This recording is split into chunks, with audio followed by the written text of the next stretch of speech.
अस्सलाम दोस्तों की हाल चाल है। तुम वेखते पे गुलाम अहमद टीवी तो मैं थोड़ा मेज़बान हाजी गुलाम अहमद। जिमें कि दोस्तों को पता है कि थोड़े वास्ते हर रोज़ अच्छी तो अनमोल वीडियो लैके आई थी। अज भी दो मझां की वीडियो लैके आए हैं। वीडियो वेखो तो पहले साढ़े चैनल में करना सबसक्राइब तो नाल ही लगे हुए बैल आइकॉन प्रेस करना ताकि हर अच्छी वाली वीडियो थोड़े को सब तो पहले मिले। तो साडा राबता नंबर भी नोट कर लो 0348 067 84 68। कैमरामैन साहब माई दियां कराओ तसलियां।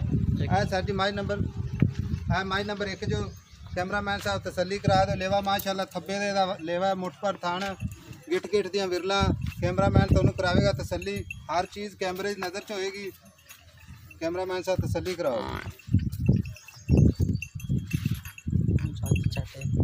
माशाल्लाह खूबसूरत मझ है, बिल्कुल प्योर नीली दी मझ है, काली शाह चमड़ी। चाचा माड़ी टोर के विखाया जना खोल के विखाओ। कैमरामैन साहब मझ जरा टुरदी नज़र च करो।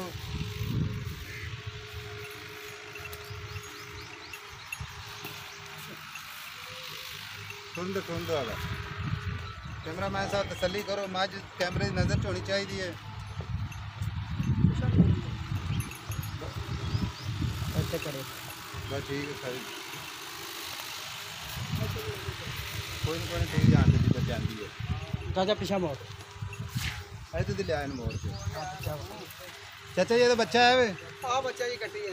अच्छा जी कट्टी है। कैमरामैन साहब कट्टी जो करा दो तसलियाँ। सूई मझ है कट्टी है। ये बाकी का मालिक ही दसेगा किनवे सूए। ले चलो दूसरे तो ये दूसरे सूए ऐसे सान की कट्टी है। खान आप छड़ दे। कैमरामैन साहब तसली करो। पैर में कंडा कुंडा तो नहीं है, पैर सुंडती तो नहीं ताकि मेरे दोस्त देखने वाले बाहर इधर फोन करके दसते हैं कि भाई माई टोर के नहीं तुम विखाई।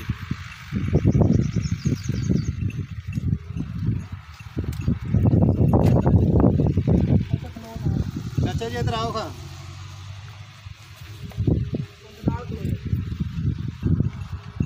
भाजी सलाम अलैकुम। वालेकुम सलाम। अच्छा भाजी तुझे ये दसना है कि मझ किनवे सूए किनवे सूए मझ। ये दूसरे सूए जी। अच्छा तो कितने दिन हो गए सूई में? ਇਹਨੂੰ ਆਈ ਸੂਈ ਨੂੰ 8 ਦਿਨ ਹੋ ਗਏ। अच्छा सूई में 8 दिन हो गए। ਹਾਂਜੀ ਹੁਣ ਇੰਤਲੇ ਨਾ 12 ਸੇ सोचे दूसरे सूए पहले सूए 16 17 से दूध का अच्छा पहले सूए कितना दूध कर दिया इधर देखो 16 17 किलो 16-17 किलो। कितने दिन हो गए सूई ने दोबारा दस दो। ਅੱਜ ਇਹ 8 ਅੱਜ ਕੀ ਵਗਾਰੇ ਆਪਣਾ ਜੁਮੇਰਾ ਦੇ ਨਾ जुमेरात। 9 दिन हो गए जी। आज 9वां दिन हो गया तो किनवे सूए दूसरे सूए सूई दूसरे सूए तो दूध कितना देती है? ऐसी खड़े रहो कोई ਦੁੱਧ ਹੁਣ ਇੰਤਲੇ 12 ਕਿਲੋ ਹੈਗਾ ਸਾਰਾ ਜਿਹੜਾ। यानी कि जब कोई बंदा अपन फोन करके दसता है कि भाई मेरी चुवाई लेनी है ਹਾਂਜੀ ਹਾਂਜੀ गड्डियाँ मार के अपन पूरा ਕੜੀਆਂ कर ਮਾਰ सकते हैं। ਕੇ ਫਿਰ ਗੁਲੀ ਕੜੀਆਂ ਮਾਰ ਕੇ ਆਪਾਂ ਚਵਾ ਸਕਦੇ कितने किलो दूध? 12 ਕਿਲੋ। 12 किलो। ये ਜੇ मगर ਅੱਜ ਤੋਂ 8 ਦਿਨ ਹੋਰ ਖਲੋ ਜਾਓ ਤੇ 18 ਕਿਲੋ ਚੋ। चलो उस बात की गल है ना ये हर किहड़ी नस्ल दी ਤੇ ਨੀਲੀ ਦੀ ਹੈ ਜੀ। कोई नीली दी निशानियां दसो ना सानू। ਨੀਲੀ ਜਿਹੜੀਆਂ ਦੇ ਉਹ ਤਾਉਂਪਰੀ ਸਿੰਘ ਛੋਟਾ ਪਿੱਛੋਂ ਪਾਣੀ ਖਾਣ ਬੋਟੀਆਂ ਬੰਦਾ ਜੰਮੀਆਂ। ਆਸਾਨ ਵੀ ਆਪਾਂ ਘਰ ਦਾ ਹੀ ਰੱਖਿਆ ਉਹ ਵੀ ਨੀਲੀ ਚੋਂ ਹੀ ਲੈ ਕੇ ਆਏ। यानी कि सान थोड़ा करता ही है। ਘਰ ਦਾ ਹੀ।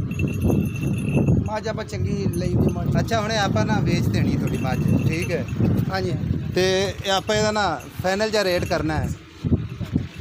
ਇਹ ਆਪੇ ਦਾ ਫਾਈਨਲ ਜਿਹਾ ਰੇਟ ਕਰ ਦਈਏ ਤਾਂ ਕਿ ਵੇਚ ਦਈਏ ਉਤੋਂ ਈਦ ਆਈ ਖੜੀ ਹੈ। ਮੁੱਲ ਤੇ 3.5 ਲੱਖ ਕਰਨਾ ਤੇ ਆਪਾਂ 2,75,000 2075,000 ਰੁਪਏ ਫਾਈਨਲ